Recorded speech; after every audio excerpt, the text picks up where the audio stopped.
Have you ever looked at your code and just thought, I have no idea what I'm doing? Now, I laugh because I've been there so many times, but honestly, the sad truth is that 58% of developers feel this imposter syndrome, even including devs at tech giants like Google. Now, I've struggled with this imposter syndrome for years. So today, we're gonna go over the 5 brutal truths that destroyed my imposter syndrome and led me to 3 promotions in just 2.5 years. Let's start with lesson 1, ship imperfect code. Now, I would spend days polishing features before submitting them for review, terrified that any little bit of imperfection would confirm I didn't belong in tech. Then there was a senior dev that told me something that would change everything. Our software isn't running a life support machine. Ship it, get feedback, and iterate. Otherwise, lesson 1 is imperfect code that ships beats perfect code that doesn't. Your value as a developer isn't measured by flawless first attempts, but instead by your ability to iterate quickly. The best developers I know aren't the ones who never make mistakes. They're the ones who learn from them the fastest.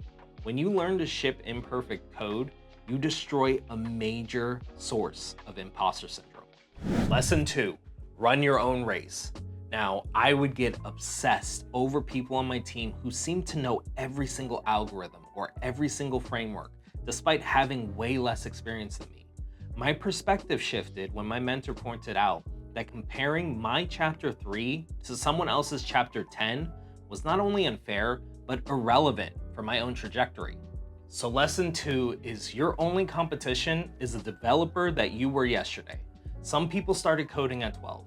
Others have CS degrees. Some have more time to learn after hours. None of that matters. Focus exclusively on your own growth rate, not where others are in their journey. Lesson 3, say yes to the scary tickets. Now, I used to cherry pick the easiest task in our sprint planning, and I would avoid anything I wasn't 100% sure I could handle. Then one time when everyone else avoided this critical bug, I nervously volunteered. I struggled for days, but I eventually fixed it, and I earned even recognition for it that I never expected. So lesson 3 is, those tickets that scare you the most are your biggest growth opportunities. Say yes first, and then figure it out later. The scary debugging session taught me more in 1 week than months of comfortable tasks, and it changed how my team saw my capabilities. So before I dive into the next 2 lessons, if you're finding any of this helpful so far, consider subscribing for more content like this about advancing your developer career. Lesson 4, develop your own stack. Now, I spent my first year trying to follow exactly what every other developer was doing. I was trying to use the same tools, learn the same frameworks, taking the same courses. So things actually started to change when I would lean more into my past background, which was being an entrepreneur. I was able to leverage those communication skills that I learned back then to communicating with business stakeholders, and then I would combine that with my coding abilities. So lesson 4 is your non-traditional background is actually your secret weapon. The developers who stand out aren't the ones who do exactly what everyone else is doing. They're the ones who bring a unique perspective from other disciplines. And finally, lesson 5, kill your technical excuses. You know, whenever I would hit a roadblock, my go-to phrase was, our code base is too complex, or I don't have enough experience with this library.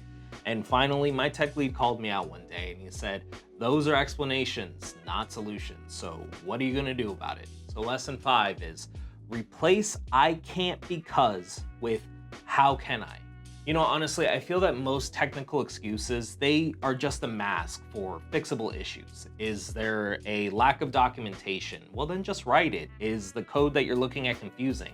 Well, refactor it. Do you have a knowledge gap with some modality? Well, then just learn it. Honestly, developers who advance quickly aren't necessarily smarter. They just refuse to accept obstacles.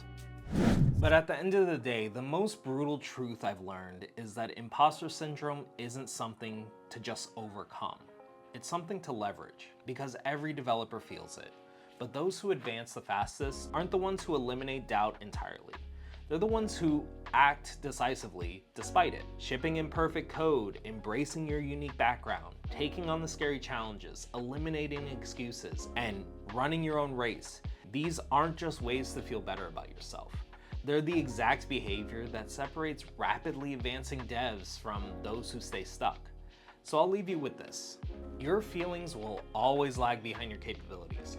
Don't wait for confidence to act. Let your actions build your confidence. So tell me, which one of these brutal truths are you going to apply this week? Share in the comments which one resonated most.